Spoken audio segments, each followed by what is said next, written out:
the last couple of weeks, we've been talking about what it means to be more than friends. And today I want to talk about the practical side of dating, who you should date. Maybe you even have a picture in your head of what this person looks like. Maybe she's super cute and has a great body, perfect hair. She can hang with the popular crowd.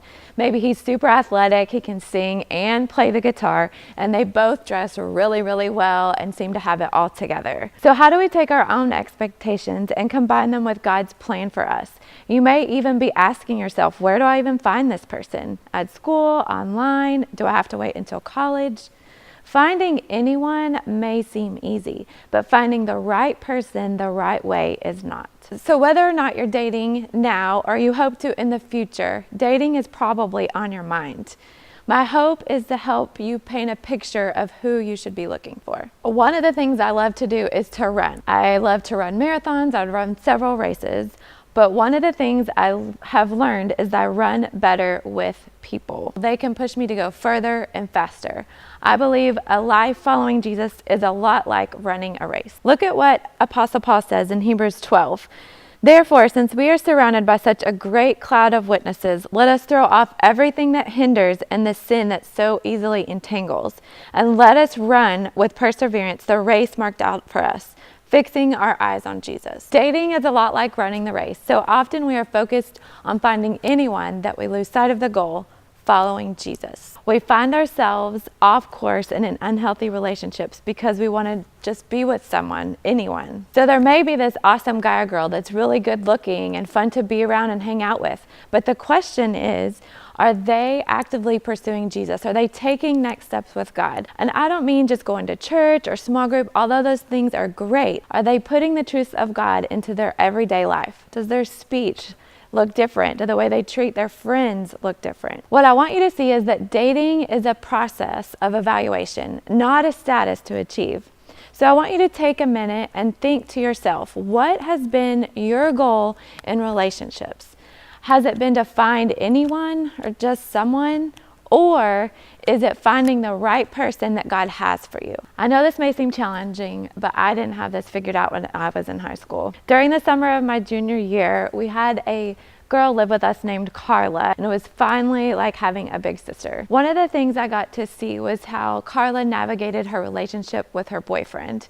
Over time, I began to realize it was a really godly relationship, which made me begin to evaluate the relationship I was currently in. As I began to open up with Carla about the relationship I was currently in, I began to realize that even though he was a good guy, he was holding me back from growing in my relationship with God. Here's what I mean. Even though he looked good from the outside, he went to church, he sang at church, he was a part of his youth group.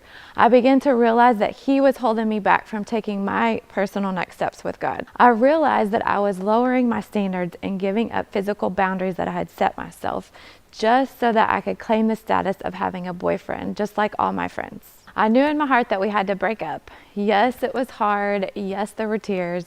I may have even read him an awkward breakup letter. But looking back, I wish I would have broken it off 2.5 years sooner. So I have to ask you a question. When it comes to your relationships, especially your dating relationships, are they pushing you towards or away from God? Take a second and think about what you want in relationships. Many times we prioritize the wrong thing. Those things aren't bad, but they probably won't last. Listen to what God says in Proverbs 31:30. Charm is deceptive and beauty is fleeting, but a woman or man who fears the Lord is to be praised. Listen, looks fade, hair falls out, and those six packs, they're going to grow flabby. But think about those things you listed earlier. Are those things that will truly last? Having chemistry and being attracted to another person is super important, but what God is reminding us here is that their character is what matters most. I also want you to see what God describes happens when we prioritize traits over character. Proverbs 25:28 says, like a city whose walls are broken through is a person who lacks self-control. Think about it. She may be awesome and super fun to be around, but when her friends aren't there, does she gossip about them behind their back? How does she treat everybody around her? And what about that guy? He may come to small group or even church, but how does he treat the other guys around him? Is he disrespectful? Does he push those girls a little too hard? hard or make you feel unsafe. Students, anyone can hold it together on a first date, even for a few weeks or a few months. But what God wants you to do is look beneath the surface and make sure they have godly character. There's nothing wrong with desiring those other things. I remember someone challenging me to make a list. I had 2 lists. The first list was the would-be nice list, and the second list was a list of must-have character traits that I knew I needed in a relationship. Things on my would-be nice list were things like, he must be taller than me, he must be athletic, he must be fun, he must be good looking.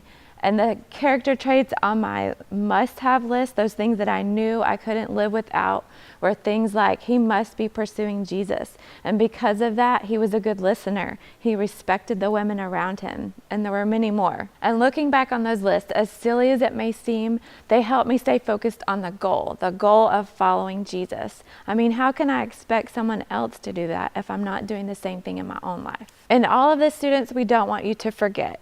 You aren't looking for someone to complete you. You're not someone's missing half. You aren't incomplete without someone else. Students, I want to challenge you to run the race set before you. Stay focused, be patient, and remember, those who are most satisfied are those who are not seeking their mate, but those who are seeking their maker.